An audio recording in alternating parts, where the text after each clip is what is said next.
सरफरोशी की तमन्ना अब हमारे दिल में है, देखना है जोर कितना बाजुए कातिल में है। एक से करता नहीं क्यों दूसरा कुछ बातचीत, देखता हूँ मैं जिसे वो चुप तेरी महफिल में है। भगत ऊपर बैठे कह रहे हैं कि यार गौरव, मैं तो तेरे भरोसे छोड़कर आया था देश, किसान का बेटा था मैं और तू भी है, संभाल यारा मेरे भारत के किसानों को। ये नोट्स, आई नोट्स मैंने 21 अगस्त 2019 को लिखा था।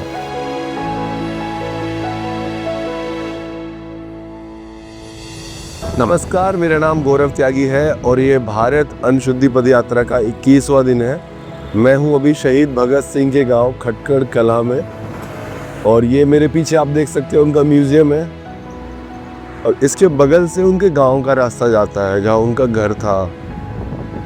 तो मैं अभी वहीं जा रहा हूँ, ये रास्ता उनके गांव जा रहा है म्यूजियम के बगल से।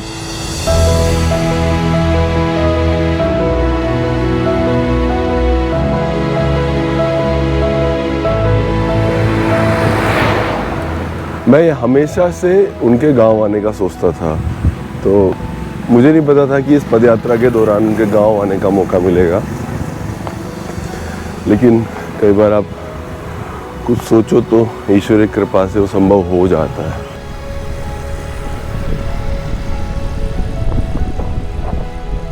भगत सिंह के बारे में हमेशा से आश्चर्य होता है, और हर किसी को होता है कि 23 साल की उम्र में इतना बड़ा काम कर लेना, क्या विरले लोग होते हैं, कैसे कर पाते हैं। ईश्वर भी ऐसे लोगों को अलग से ही रचते हैं। गांव से पहले रेलवे लाइन है, रेलवे फाटक है। मैं हमेशा से सोचता था कि हमारे गांव में भी एक छोटा सा स्टेशन हो और वहाँ से रेल गुजरे। ये गांव है, हम देखते हैं कितना सुंदर गांव है। तो देखिए, ये भगत सिंह का गांव है।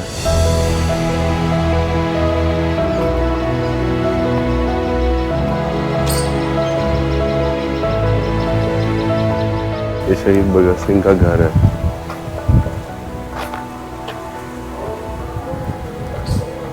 ये शहीद भगत सिंह के गांव में हूँ मैं, और बार बार यही लग रहा है कि मैं कितने भागों वाला हूँ कि मैं इस गांव में आया, वो भी पैदल चल के, वो भी पदयात्रा करके। मेरे पीछे इस गांव का गुरुद्वारा है और ये उनका घर है, जहाँ वो रहे, जहाँ उन्होंने बचपन गुजारा।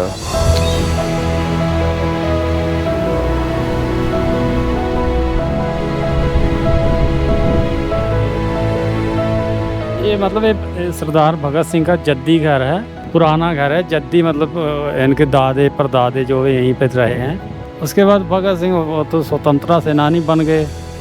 9 साल की उम्र के बाद इधर उधर घूमते रहे देश, पूरे देश में। अभी ये पंजाब सरकार के अंडर में cultural affair, archaeology and museum, तो वो लोग देख रेख करते हैं। जो पुराना सामान अंदर पड़ा है इनका, जो घर का सामान जो भी था। अगर आप इसे मैनिफेस्टेशन कहो या जो भी इसको शब्द बोलो, मुझे नहीं पता है उसका क्या मतलब है, लेकिन हाँ ये ज़रूर मैं महसूस कर रहा हूँ, क्योंकि कुछ अनुभव को आप शब्दों में नहीं कह सकते, वो आप महसूस कर सकते हो। तो अगर आप किसी बात को, किसी चीज़ को शिद्दत से चाहो और उस पथ पर थोड़ा चलो, तो पक्का है, 100% है कि आपकी ज़िंदगी में वो सच होगा ही होगा। और मुझे लग रहा है चीज़ें सही दिशा में जा रही हैं। हम ज़रूर ऐसा बदलाव लेकर आएंगे जो इस देश में सभी को शुद्ध भोजन मिलेगा, इस देश के हर किसान को अपना सामान ग्राहक तक पहुंचाने की सारी सुविधाएं होंगी। ये भारत अन्न पद यात्रा सच्चे अर्थों में इस देश के किसानों के लिए कोई अच्छा हल लेकर आएगी। ये भारत अन्न पद यात्रा इस देश के लोगों को शुद्ध भोजन उपलब्ध कराएगी। मुझे पक्का यकीन अब और भी हो गया है। लोग ये कहते हैं कि जी अब जनसंख्या इतनी बढ़ रही है, क्या करें, ये तो यूरिया से ही पैदावार होगी, तो या तो इसका मतलब हाथ पे हाथ धरे बैठे रहें और पब्लिक को जहर खाने दें, हमारे बच्चों को जहर खाने दें। हम ये कह रहे हैं लोगों से पूरे देश भर में पदयात्रा करके कि आप लोग किसान जो है अपना सामान खुद बेचें। अगर हमने नहीं बेचा तो कंपनियां या दूसरे लोग हमारी फ़ोटो लगा लगा के अपना माल बेचेंगे। और किसान अगर थोड़ा सा इस पे वो कर ले कि भाई मैं अपना सामान जो है मिल नहीं दूंगा या मंडी में नहीं भेजूंगा, या एक उसका हिस्सा, एक चौथाई हिस्सा मैं ऐसा करूंगा जो मैं अपने ग्राहक के पास भेजूंगा। भारत अन्न शुद्धि पदयात्रा का मकसद है कि देश में हर किसी को शुद्ध भोजन उपलब्ध हो, और हम गांव-गांव, शहर-शहर चल रहे हैं इसके लिए। हम लोगों से कह रहे हैं अगर आपको शुद्ध भोजन चाहिए तो वो सिर्फ किसानों के पास है।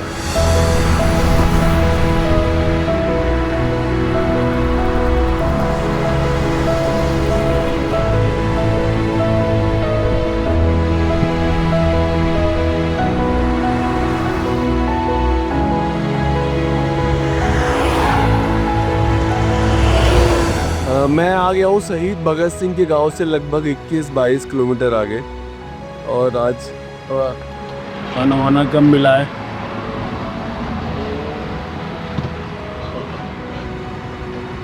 तो कुछ भूख लग रही है, खाना खा लें, है ना।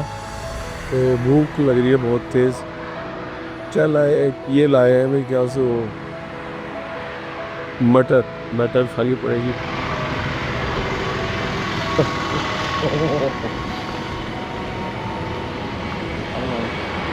तो ये मिले कुलचे।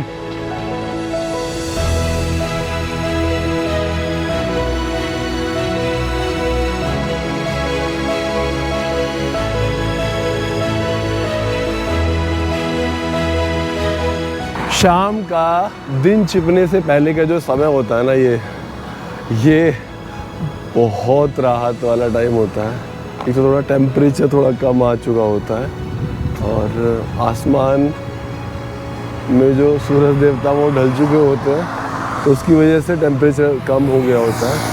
तो इस समय थोड़ा सा आराम करने का मन करता है। लेकिन अभी अगर मैं आपको आसपास का माहौल दिखाऊं तो ये कितना सुंदर है सब, देखिए।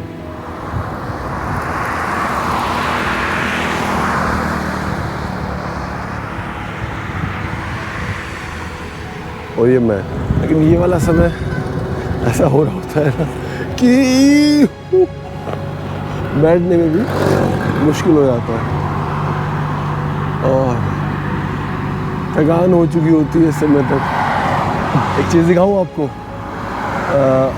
क्या लगता है आपको 500 किलोमीटर चलने के बाद, 500 से ज़्यादा किलोमीटर चलने के बाद जूतों का क्या हाल हुआ होगा?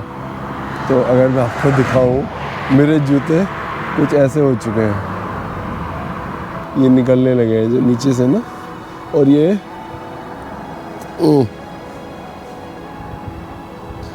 दूसरा वाला भी कट गया है यहाँ से। तो अभी मुझे लगता है नए जूते मंगाने पड़ेंगे जल्दी।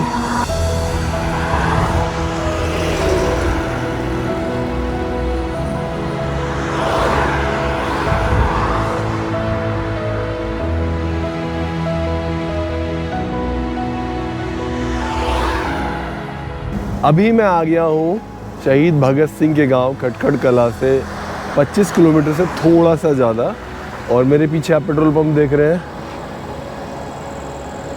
यहाँ तक मैं आ गया हूँ। आज 21वें दिन की यात्रा पूरी हुई। कल हम एक नई शुरुआत करेंगे ताकि देश में सभी को शुद्ध भोजन उपलब्ध हो। आप हमें प्यार भेजते रहिए, समर्थन भेजते रहिए। और हाँ, एक बात और,